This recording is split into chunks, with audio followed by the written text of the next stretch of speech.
मुरली अमृत की धारा है धारा, जो देती दुखों से किनारा। मुरली अमृत की धारा है धारा, जो देती दुखों से किनारा। भूले जीवन में हो जाए शिव बाबा मुरली में समझाए। भूले जीवन में हो जाए शिव बाबा। ओम शांति। आज की तारीख है 7 जुलाई 2023 के बाबा के साकार महावाक्य। मीठे बच्चे, अर्थ सहित बाप को याद करने से ही तुम्हारे पाप नाश होंगे, आत्मा पतित से पावन बनेगी। नंबर 1 सब्जेक्ट है याद की। बाबा ने प्रश्न पूछा, मनुष्यों की अर्जी क्या है और बाप उस अर्जी को कैसे पूरा करते हैं। बाबा ने उत्तर दिया, मनुष्य बाप से अर्जी करते हैं, ओ गॉड फादर हमें पापों से मुक्त करो, ओ रहम दिल बाबा रहम करो। बाबा सभी की अर्जी सुनकर स्वयं आते हैं और पापों से मुक्त होने की युक्ति बताते हैं। बच्चे, तुम मुझे याद करो। सिर्फ बाप की महिमा गाने से कोई फायदा नहीं। चरित्र गाने नहीं है, लेकिन राजयोग सीखकर चरित्रवान बनना है। गीत भोलेनाथ से निराला। भोलेनाथ से निराला, गौरीनाथ से निराला कोई और नहीं। ओ भोलेनाथ से निराला, गौरीनाथ से निराला कोई और नहीं। ऐसा बिगड़ी बनाने वाला कोई और नहीं। ओम शांति। यह महिमा किसकी सुनी? बिगड़ी को बनाने वाले की। आदि मध्य अंत की नॉलेज सुनाने वाला वह है। ऊंच ते ऊंच। जब कोई समझने के लिए आते हैं तो हमेशा उनको पहली बात समझानी है कि ऊंच ते ऊंच भगवान गाया जाता है। ऊंच ते ऊंच उनका नाम भी है। ऊंच ते ऊंच उनका रहने का स्थान भी है। ग्रंथ में भी है, ऊंचा जिसका नाम, ऊंचा जिसका ठाम। ऊंच ते ऊंच रहने वाला है परम पिता परमात्मा। वह है निराकारी दुनिया, जहाँ निराकार परम पिता परमात्मा रहते हैं। फिर नीचे है आकारी और साकारी दुनिया। तो पहले पहले परिचय उनका देना है। परमपिता परमात्मा तो है ही ट्रुथ, वह है रचयिता। फिर है उनकी रचना, ऊंच ते ऊंच बीज रूप। फिर उनके नीचे सूक्ष्म वतनवासी ब्रह्मा विष्णु शंकर, वह है रचना। रचयिता सबके ऊपर है, वह रचयिता है बाप, बाकी है रचना। सब एक परम पिता परमात्मा की संतान है, इसलिए हम आत्माएं सब भाई भाई ठहरे। तो परम पिता परम धाम में रहते हैं, उनको ही परमात्मा कहा जाता है। शारीरिक पिताएं तो बहुत है ना, पहले पहले परिचय देना है रूहानी बाप का, उनकी है सब रचना। चित्रों पर भी ध्यान खिंचवाना है, पहले पहले है ऊंच ते ऊंच परम पिता परमात्मा, जिसको मनुष्य सृष्टि रूपी झाड़ का चैतन्य बीज रूप कहा जाता है। वह सत्य चित आनंद स्वरूप है। सत्य अर्थात सच कहने वाला। आत्मा भी सत्य है, वह भी जलती मरती नहीं। सत्य के बच्चे भी सच्चे होने चाहिए। तुम पहले पहले देवी देवता सच्चे थे। सचखंड स्थापन करने वाला सच्चा बाबा है। ऐसे नहीं कि परमपिता परमात्मा झूठ खंड स्थापन करते हैं, नहीं, सचखंड था, फिर यह भारत झूठ खंड बना है। पहले ये सचखंड था, फिर यह भारत झूठ खंड बना है। सच्चा है परमपिता परमात्मा, पतित बनाने वाले को सच्चा नहीं कहेंगे, और सब हैं झूठे। 5 विकार रूपी माया रावण झूठा बनाती है। राम सच्चा, रावण झूठा। रावण ही भारत को झूठा बनाते हैं।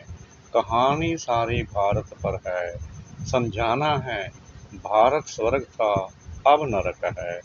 बाप को स्वर्ग बनाने वाला व स्वर्ग कर चेता कहा जाता है। महिमा भी भारत की है। आदि मध्य अंत का ज्ञान तुमको सुनाते हैं, जिससे तुम त्रिकालदर्शी बनते हो। इसको कहा जाता है सप्तदर्शन चक्र। तुम जानते हो कि हम आत्माएं फिर से परमपिता परमात्मा से वर्षा ले रही हैं। गाया भी जाता है आत्माएं और परमात्मा अलग रहे बहुकाल। अभी यह मिलन बहुत सुंदर मंगलकारी है। तुम पहले पहले बाप का परिचय देते हो। रचयिता बाप को सर्वव्यापी कहने से फिर यह सिद्ध नहीं होता कि हम सब बच्चे हैं। बच्चे ऐसे नहीं कहेंगे कि हम सब परम पिता परमात्मा है। सर्वव्यापी कहने से बाप के साथ वह लब नहीं रहता, न बुद्धि योग रहता है। भारत का प्राचीन योग मशहूर है। वास्तव में बुद्धि का योग लगाना है बाप से। सर्वव्यापी है तो फिर योग किस से लगाएं? क्या अपने आप से लगाएं? कोई अर्थ ही नहीं निकलता। यहाँ तो तुम अर्थ सहित जानते हो। बाप खुद कहते हैं, मेरे साथ योग लगाने से तुम्हारे विक्रम विनाश होंगे। विक्रम तो होते रहते हैं, संपूर्ण कर्मातीत अवस्था अंत में होगी। जब ज्ञान का अंत होगा तब रिजल्ट निकलेगी। स्कूल में भी कोई किस सब्जेक्ट में तीखे जाते हैं, कोई किस में तीखे जाते हैं। सहज सब्जेक्ट है याद की। बाप को याद किया जाता है। याद से फिर आत्मा अच्छी होगी, बर्तन साफ होगा। आत्मा जो इम्पोर बनी है वह प्योर बनती जाएगी। ऊंचते ऊंच बाप आकर पढ़ाते हैं और ऊंचते ऊंच पद प्राप्त कराते हैं। तुम मनुष्य से देवता बनते हो, समझते हो कि बरोबर आदि सनातन देवता धर्म था। उनको हिंदू नहीं कहेंगे। भारत का नाम बदलकर हिंदुस्तान नाम रख दिया है। आदि सनातन पवित्र देवी देवता धर्म था, जिसको वैकुंठ अथवा स्वर्ग कहा जाता है। वह तो सतयुग है। उनको कहा जाता है नई दुनिया। उनको रचने वाला बाप है, वह है निराकार। सभी कहते भी हैं ओ गॉड फादर। वह ऊंचते ऊंच रहते हैं। ब्रह्मा विष्णु शंकर को सूक्ष्म देह मिली हुई है, उसको सूक्ष्म लोक कहा जाता है, और वह है शांति धाम, साइलेंस वर्ल्ड। यह है स्थूल वतन। तो पहले पहले जब कोई भी आते हैं तो उनसे फार्म भराना है। आत्मा का बाप कौन है? ऊंचते ऊंच तो भगवान को ही कहा जाता है। साधु संत आदि सब प्रार्थना करते हैं। प्रार्थना को रिक्वेस्ट भी कहा जाता है। ओ गॉड फादर, हम अर्जी करते हैं, हमारे पापों को दग्ध करो और रहम दिल बाबा रहम करो। ऐसे ऐसे पुकारते हैं। रहम सभी तो नहीं करेंगे, सब पर रहम करने वाला तो एक ही बाप है। सर्वोदया कहते हैं ना। अब वह क्या करते हैं? कितने पर रहम करते होंगे, वह भी ड्रामा में नूंद है। इस समय जो कुछ चलता है उनसे तुम भेंट करते हो। गीता भागवत में यह बातें हैं नहीं। गीता है ज्ञान, बाकी चरित्र आदि की तो कोई दरकार नहीं। स्टूडेंट टीचर के चरित्र गाते हैं क्या? मास्टर की बैठ महिमा करने से कोई भी फायदा नहीं। बाप की सिर्फ महिमा करना, वह ज्ञान का सागर है, सुख का सागर है। इससे कुछ भी मिलता नहीं है। अभी तुम बच्चे समझते हो कि बाबा हमको राजयोग सिखलाए, त्रिकालदर्शी बनाता है, अर्थात तीनों कालों और तीनों लोकों की नॉलेज देता है। तो तुम मास्टर त्रिलोकी के नाथ भी कहला सकते हो, त्रिकालदर्शी भी कहला सकते हो। बरोबर हम तीनों लोकों को जानने वाले नाथ बनते हैं। यह राजयोग है। हम बादशाह बन रहे हैं। बनाने वाला बाप है, पारसनाथ कहते हैं ना, वह है लक्ष्मी नारायण। भले उन्हों के मंदिर हैं, लेकिन मनुष्य जानते नहीं कि यह कौन है।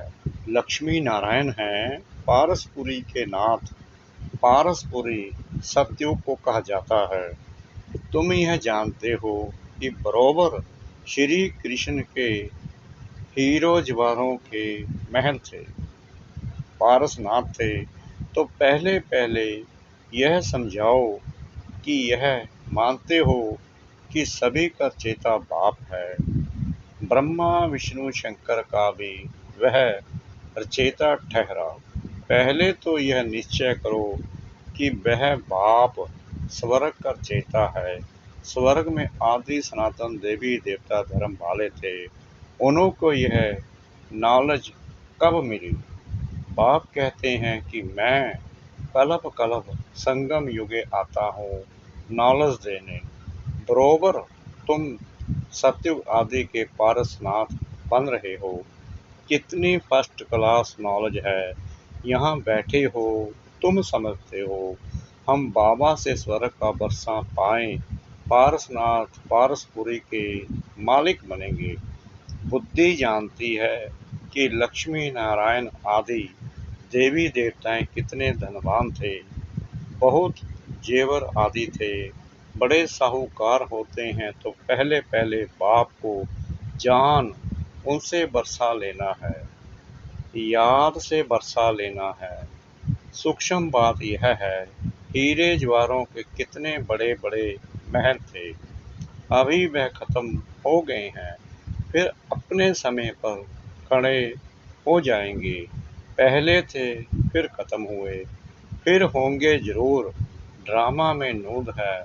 यह बुद्धि से समझने की बात है। लड़ाई में भी सब टूट फूट जाते हैं, फिर नए सिर महल बनाते हैं। महल जरूर बनाए होंगे। तुमको साक्षात्कार होता है कि बरोबर महल हैं, हमने बनाए थे। ऐसे नहीं कि सागर के नीचे चले गए जो अब निकलने हैं, नहीं। यह तो ड्रामा का चक्कर फिरता रहता है। वह समझते हैं कि लंका रावण की अथवा सोने की द्वारका नीचे चली गई है, जो फिर निकलेगी, परंतु ऐसे तो है नहीं। अभी तुम द्वारिका के मालिक बन रहे हो। कितने माला माल थे, धन दौलत सब था, अब सब गायब हो गया है, सब ले गए। फिर ऐसे ही होगा। पहले पहले बाप का परिचय देकर फिर चक्कर का राज समझाना है कि यह कैसे फिरता है। सतयुग की स्थापना बाप ही करेंगे। अब बाबा समुख बैठ कहते हैं कि मुझे याद करो। इस याद की योग अग्नि से ही तुम पतित से पावन बनते हो, और कोई उपाय नहीं है। योग अग्नि से आत्मा पतित से पावन बनती है। पतित पावन बाप ही आकर पावन दुनिया स्थापन करते हैं। फिर तुम गंगा के लिए क्यों कहते हो कि यह पतित पावनी है? जप तप गंगा स्नान आदि करना, यह सब भक्ति मार्ग की सामग्री है। भक्ति मार्ग पहले अव्यभिचारी था, फिर व्यभिचारी बना है। आधा कल्प लगा है व्यभिचारी बनने में। 16 कला से 14 कला, फिर कलाएं कम होती जाती हैं। यह ज्ञान सागर बाप समझाते हैं। ब्रह्मा विष्णु शंकर को ज्ञान सागर मनुष्य सृष्टि का बीज रूप नहीं कहा जाता। परम पिता कहने से बुद्धि ब्रह्मा विष्णु शंकर तरफ नहीं जाती है। आत्माएं परम पिता परमात्मा बाप को ही याद करती रहती हैं। जब उन्हों को दुख होता है, सतयुग में सुख है, तो कोई भी पुकारता नहीं। अब आत्माएं जानती हैं कि आधा कल्प से दुख पाया है, अभी फिर स्वर्ग में जाएंगे, वहाँ कोई भी दुख नहीं। इसलिए सतयुग में बाबा को याद करने की दरकार नहीं पड़ती। ड्रामा अनुसार बाबा हमको सुख का बरसा देकर ही जाएंगे। मनुष्य जब बूढ़े होते हैं तो वानप्रस्थ में जाकर बैठते हैं, गुरु करते हैं। यहाँ तो बाप स्वयं आकर सतगुरु बनते हैं, कहते हैं कि तुम सब को साथ ले जाऊंगा। ऐसे और कोई भी कह ना सके। साथ में तो कोई भी नहीं ले जाएंगे। हर एक को पुनर्जन्म जरूर लेना पड़े। पाठ में तो आना ही है। मैं तो घड़ी घड़ी जन्म नहीं लेता हूँ। अगर मैं भी घड़ी घड़ी जन्म लूँ तो तमो प्रधान बन जाऊँ। आत्मा ही इम्पोर बनती है, आत्मा में खाद पड़ती है। गोल्डन एज, सिल्वर एज अक्षर अभी है, बरोबर अभी आयरन एज है। अब संगम है, बाप को जरूर आना ही है। पुरानी सृष्टि को नया बनाना, यह बाप का ही काम है। बाप ही पतित पावन है, अर्थात सृष्टि को बदलने वाला है। सृष्टि का रचयिता नहीं, बदलने वाला है। रचने वाला कहने से मनुष्य समझते हैं बड़ी प्रलय होती है। पतित पावन अक्षर ठीक है, साधु लोग भी गाते हैं पतित पावन सीताराम। ऐसे तो कभी नहीं कहते कि पतित पावनी गंगा। पतित पावन कहने से बुद्धि परमात्मा की तरफ चली जाती है। गंगा नदी तो वहाँ भी होती है, परंतु वहाँ सब चीजें सतो प्रधान हो जाती हैं।